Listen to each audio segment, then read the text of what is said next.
Yeah, I did not know how to start this video. Little Nightmares is a captivating indie horror platformer developed by Treyarch Studios and published by Bandai Namco Entertainment for PlayStation 4, Windows, and Xbox One on April 28, 2017. It's mostly a single-player platformer with puzzle solving that drops you into the world that feels like a classic storybook that's been left in a damp, haunted basement to rot.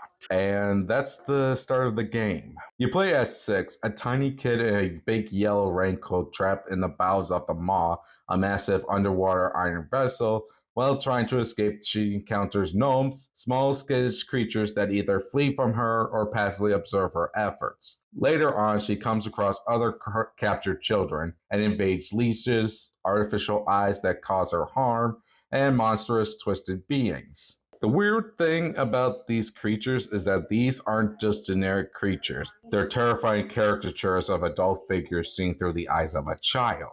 First, you meet the janitor. He's blind with a face of stretched, horrifying skin, but he has super sensitive hearing and freakishly long arms that can snake under any bed you try to hide under. He's the fear of being caught by an adult who seems to know every move.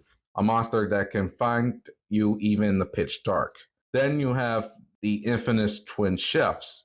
These two are wheezing, obese monsters obsessed with food, and their kitchen is a playground of filth and gluttony. They represent a primal fear of being eaten, of being seen not as a person, but as another ingredient, which really reminds me of the chef from The Little Mermaid. Don't know which one I'm more disturbed with. And finally, there's the lady, the mysterious ruler of the Maw. She's elegant, graceful, and resembles a geisha, but her presence is chilling. She's obsessed with her own beauty, yet she wears a mask, and the only mirror in the room is shattered. She represents a different kind of threat, the cold, distant, authoritarian figure whose vanity hides something truly rotten. Beauty in the eye of the beholder, I guess. One of the most brilliant things about Little Nightmares is that it tells the entire story without a single word of dialogue. Nothing is explained to you. The game trusts you to be an archaeologist to piece together the narrative from the clues scattered around the nightmare world. You'll see bloody handprints on the wall, strange drawings on the floor, and piles of discarded shoes that suggest a horrifying history without ever showing you what happened. This makes the game feel like a silent horror film where the atmosphere does all the talking, which is good if you're in public place and want to play the game on mute. Admit it, you did that at least once in your life. But the sound design is incredible. The constant groan of the ship, the drip of water, the distant frantic scratching of something. It's all designed to keep you on edge. I'm not a big fan of horror games, but sometimes they can be good at building suspense and not be either fan servers or act like a Michael Bay film. This is what I do. Honestly, when I first started playing the game, I had no idea what I was doing. When you first start a new game, it jumps right into it without telling you how to control the character. That, unfortunately, is one of my pet peeves when it comes to video games. I don't expect the game to hold my hand all the way through the game, but maybe tell me how to control or move the character without pausing the game would be nice. I know I'm not a first-time gamer, but maybe a tutorial as a first level would be nice. However, by refusing to hold your hand, the game forces you to ask questions. What is the Maw? Who are the grotesque guests?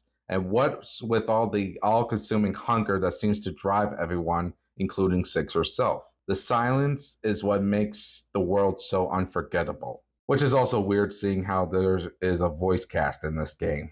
Okay, there's like at least 4, and it's mostly for Six, the lady, gnomes, and leeches, but still. Plus the combination of claymation-like aesthetic with dark gothic horror, a dark, unsettling art style that creates a horrifying and grotesque atmosphere with detailed environments. It's basically like Coraline or Nightmare Before Christmas. Sorry, big fan of good Tim Burton movies.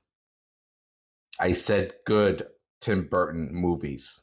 The gameplay in Little Nightmares is all about reinforcing one central theme. You are completely and utterly helpless. This is a stealth horror game where the horror part comes from the fact that you can't fight back. Ever. Six has no combat moves. The only options are to run, hide, and pray. This is a brilliant mechanical choice because it forces you into the mindset of a child. Most of the time, you'll be studying monster patterns, dragging chairs to reach high ledges, and making mad dashes to safety in some truly terrifying chase sequences. The puzzles feel natural, like real problems you have to solve to survive in this oversized hellscape. Giving players the idea that survival isn't about strength, it's about being clever. As you make your way through the mall, one theme keeps coming up again and again: hunger. The guests are gorging themselves to death, the chefs are cooking nonstop, and Six herself is hit with these sudden crippling hunger pangs. At first, she eats bread given to her by another child. Later, she's forced to eat a trapped rat. Then, in one of the game's most shocking moments, she eats one of the friendly little gnomes who have been helping her. It's a horrifying look at how innocence is lost. To survive the maw, Six has to become a monster herself. Perhaps the most indigenous challenge is emotional. The maw is a metaphor for consumption, neglect, and fear. As you progress, the game suddenly shifts from survival horror to externalization dread. You are not just escaping monsters, you're confronting distorted reflections of human behavior. Yet that emotional weight can linger long after you've turned off the console. In Little Nightmares, every challenge is layered, physical, psychological, and symbolic. It's not just a game of escape, it's a journey through fear, helplessness, and resilience. And that's what makes it unforgettable. Now, is it perfect? No. The controls can feel a little floaty and imprecise, which can lead to some frustrating deaths when you're trying to make tight jump. Some of the stealth sections can feel a bit repetitive too, but in a weird way, even the clunky controls can add to the horror. That feeling of not being in complete control of your character mimics the real life panic of a child fumbling to get away from danger. The game wants you to feel small and clumsy, and it definitely succeeds. Unfortunately, that's a problem I have with the game.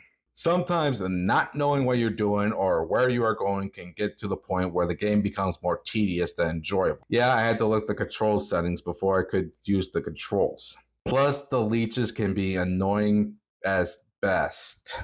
I guess I should also talk about the DLC a little bit. It builds up on the lore of the game and adds different perspectives on Six's adventures, mostly involving around a boy called the Runaway Kid.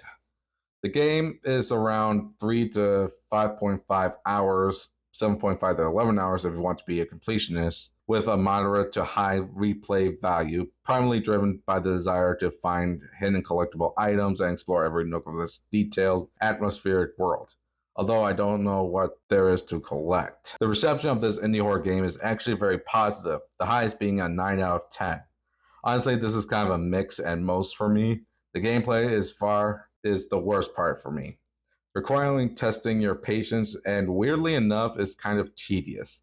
But the game still gives a surreal atmospheric horror experience, pretty smooth animation, and a good story of hunger and childhood trauma with a moderate to high replay value. So I'll give this game an 8 out of 10 gnomes. I'm glad good night and have pleasant dreams.